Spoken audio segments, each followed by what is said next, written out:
And welcome back to my channel tech fetch and fun. कैसे हैं आप सब लोग?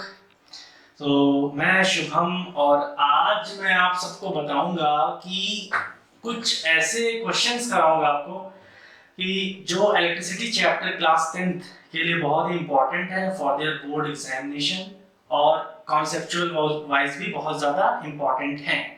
तो पिछले लेक्चर्स जिन्होंने मेरे नहीं देखे हैं, जो कि सारे थियोरेटिकल पूरा चैप्टर मैंने थियोरेटिकली कंप्लीट कर दिया है, कॉन्सेप्ट सारे कॉन्सेप्ट्स काट देना, सारे कॉन्सेप्ट्स भी मैंने बता दिए हैं। तो जिन्होंने मेरी पिछली वीडियोस नहीं देखा है तो प्लीज स्क्रीन पे आई बटन को क्लिक करें और मेरी पिछली वीडियोस को जरूर देखें। So let's begin. मैथ्स और फिजिक्स में है परेशान तो हमारे चैनल को सब्सक्राइब करें और ज्ञान प्राप्ति के लिए इस घंटे को दबाना बिल्कुल मत भूलें। धन्यवाद। तो this is the first question. मैं इस लेक्चर में आपको क्वेश्चंस करने का तरीका बताऊंगा और 3 ऐसे इंपॉर्टेंट क्वेश्चंस बताऊंगा जिनके बेसिस पे आप कोई भी क्वेश्चन कर लोगे। तो पहला जो क्वेश्चन है वो हमारा equivalent resistance across the 2 points, या जहां से हमारी बैटरी जो है कनेक्ट होती है उसके अक्रॉस जितने भी हमारे इक्विवेलेंट जो रेजिस्टेंस होगा वो निकालना होगा। ठीक है ना? This is the question here. This is सारे ये जो रेजिस्टेंस है, 5 रेजिस्टेंस टोटल लगे हुए हैं और इनका जो वैल्यू है मैंने 1 ओम लिया है ताकि सॉल्व करने में आसानी रहे, क्योंकि मुझे आप सबको सिर्फ कॉन्सेप्ट बताना है कि कैसे सॉल्व करना है। अब यहाँ पे आप 2 पॉइंट देख रहे होंगे, एक तो ये A है, एक ये B है। ठीक है, अब 2 पॉइंट्स हैं तो पॉइंट्स में यानी यहाँ इसके अक्रॉस बैटरी कनेक्ट होगी। ठीक है, कैसे कनेक्ट हुई होगी? ऐसे कनेक्ट हुई होगी, इस तरीके से। ठीक है ना? तो अगर कभी भी आपको क्वेश्चन आए और आपको सिर्फ ये पॉइंट्स दिए हों तो इसका मतलब समझ लीजिए कि बैटरी ऐसे ही कनेक्ट नहीं होगी। ठीक है, अब आपको करना क्या है? सबसे पहले मैंने बोला था कि सबसे पहले हमें पता लगाना होता है कि सर्किट में क्या क्या सीरीज में है और क्या क्या पैरेलल में है। ठीक है, तो सबसे पहली चीज, अब बैटरी लगी होगी तो यहाँ पे जो करंट होगा, यहाँ पे जो करंट होगा वो क्या होगा? आई होगा। इस पॉइंट पे मैंने आपको नोड्स के बारे में बताया था।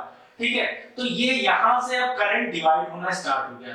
तो this will B I1, we let it I1 and we let this one is I2 and we let this one is I3, और यहाँ पे आके ये तीनों करंट मिलेंगे तो फिर ये वापस I हो जाएगा। कहने का मतलब है यहाँ पे जो करंट जहां से भी बढ़ गई, तो जहां से करंट बढ़ जाती है वहीं से सर्किट पैरेलल हो जाता है। तो यहाँ पे हमें कितने पैरेलल सर्किट मिल गए? हाँ, 3 पैरेलल सर्किट्स, एक ये, दूसरा ये, तीसरा ये। Is it clear? तो 3 पैरेलल सर्किट्स मिल गए। ठीक है, तो हमारे पास 3 पैरेलल सर्किट हो गए। अब हमें इसको फिर से बनाना है तो हम कैसे बनाएंगे? हम ऐसे कर देंगे, क्योंकि 3 पैरेलल सर्किट मिल गए। This is point A। अब 3 पैरेलल सर्किट मिल गया तो यहाँ पे 3 देखिए, एक इसके लिए, एक ये, एक ये। अब पैरेलल तो पता चल गया, अब हमें देखना है कौन कौन से सीरीज में है। तो यहाँ पे देखिए I1 करंट ये इस रेजिस्टेंस में भी सेम है और यहाँ से आते हुए इस रेजिस्टेंस में भी सेम है। इसका मतलब ये दोनों रेजिस्टेंस में सेम करंट I1 फ्लो हो रही है, तो ये दोनों सीरीज में है। तो हमें सबसे ऊपर क्या करना पड़ेगा? इन दोनों रेजिस्टेंस को हमें सीरीज में कनेक्ट कर देना है। This is 1 ohm, this is 1 ohm. अब ये यहाँ पे ये दोनों रेजिस्टेंस कहाँ पे आ रहे हैं? पॉइंट बी पे। तो पॉइंट बी पे हम यहाँ पे पॉइंट बी बना लेंगे। ठीक है, हाँ पहले तो इस तरीके ऐसे इसको बना लेंगे। अब यहाँ पे जो ये था इसको हम यहाँ पे पॉइंट बी बना लेते हैं। ठीक है, अब हम इस पे आ जाते हैं जहाँ पे I2 करंट फ्लो हो रहा है। ये देखिए आप, तो I2 करंट में एक रेजिस्टेंस है ना? ठीक है, और ये A से डायरेक्टली में जा रहा है। इसके बाद यहाँ पे सिर्फ एक रेजिस्टेंस होगा। Is it clear? अब I3 में आ जाते हैं। I3 करंट में भी I3 करंट किसमें फ्लो हो रही है? इस रेजिस्टेंस में और इस रेजिस्टेंस में। यानी ये जो सेम करंट है ये दोनों रेजिस्टेंस में फ्लो हो रही है। इसका मतलब दोनों रेजिस्टेंस एक दूसरे के सीरीज में हैं।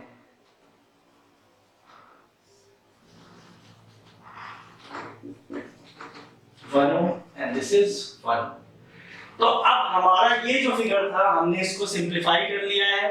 बेसिक कॉन्सेप्ट किसका? वोल्टेज और करंट का। उससे हमने पैरेलल और सीरीज के कॉन्सेप्ट को यूज करके हमने इसको पता लगा लिया कि सीरीज क्या है किसके अक्रॉस, यानी यहाँ पर बैटरी कनेक्ट है तो इसमें 3 जो पैरेलल कंडीशंस आ रही है वो ये और ये आ रही है, बाकी चीजें जो सीरीज में। अब हम क्या करेंगे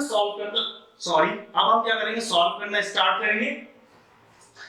तो इसको हम क्या कर सकते हैं, ये दोनों जो है ये दोनों सीरीज में है। आप सबको पता है सीरीज का क्या चीज इक्विवेलेंट रेजिस्टेंस क्या होता है, R1 प्लस R2। अगर हम इसको R1 मान लें और इसको R2 तो हम इसको ऐड कर देंगे simply by the series equivalent of resistance को यूज करके। तो ये जो हमारा बन गया ये बन गया पॉइंट A, ये आ गया 2 ओम, ठीक है। ये 1 ओम ऐसे का ऐसा ही रहेगा और ये दोनों भी एक दूसरे के सीरीज में है तो ये भी ऐड होके क्या हो जाएगा 2 ओम हो जाएगा, जो कि सीरीज की प्रॉपर्टी है। मैंने जरूर पिछले लेक्चर में ये बताया हुआ है, तो प्लीज आप जाइए और पिछले लेक्चर्स को जरूर देखिए अगर आपको ये समझ में यहाँ पे नहीं आ रहा। अब यहाँ पे भी 1 + 1 ये 2 ओम हो जाएगा, जैसा कि यहाँ पे रेजिस्टेंस RS अगर हम निकालेंगे तो क्या हो जाता है इक्विवेलेंट R1 + R2। इस फॉर्मूले को यूज करके हमने यहाँ और यहाँ दोनों जगह पे इक्विवेलेंट रेजिस्टेंस निकाल लिया है, इसके अक्रॉस और इसके अक्रॉस। अब आप देखेंगे कि ये तीनों सर्किट जो है ये जो तीनों रेजिस्टेंस है एक दूसरे के क्या है पैरेलल में है। तो अब इसको भी सॉल्व कर लेते हैं by using which formula Rp। कैसा वाला Rp 1/Rp is equals to, इसको लेट कर लेते हैं R1, इसको R2 और इसको R3 फिर से। तो ये हमारा जो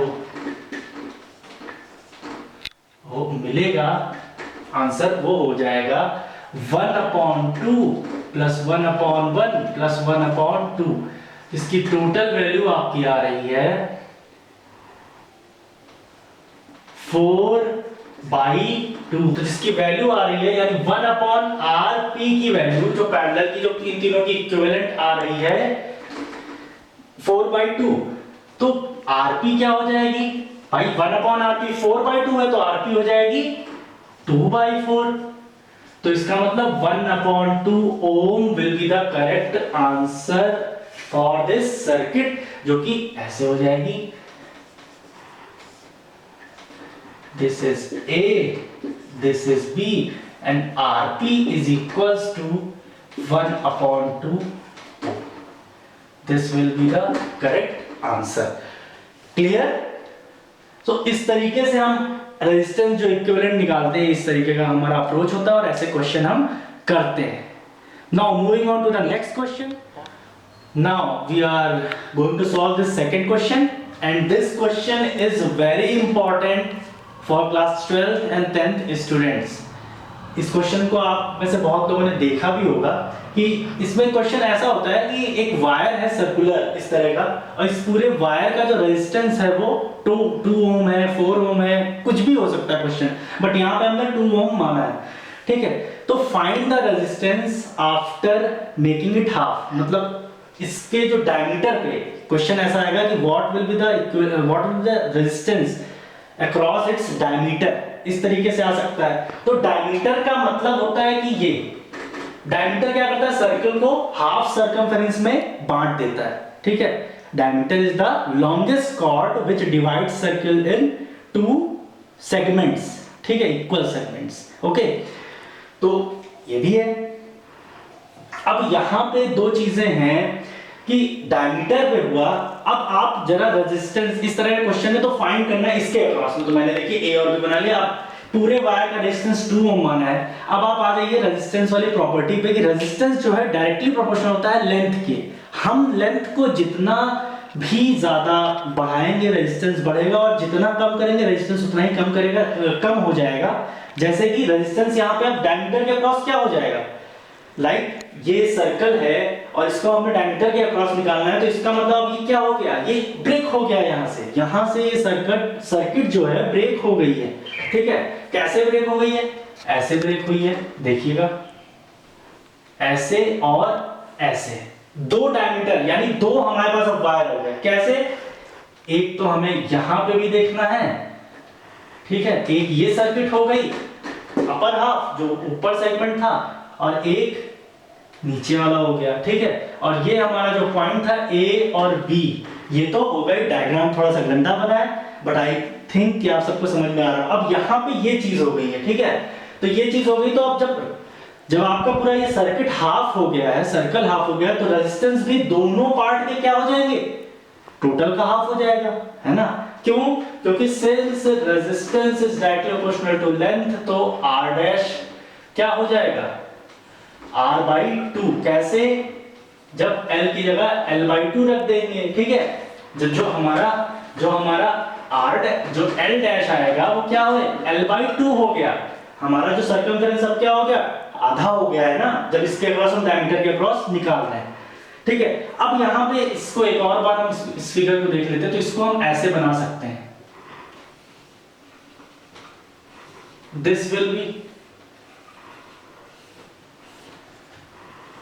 पॉइंट ए, पॉइंट बी।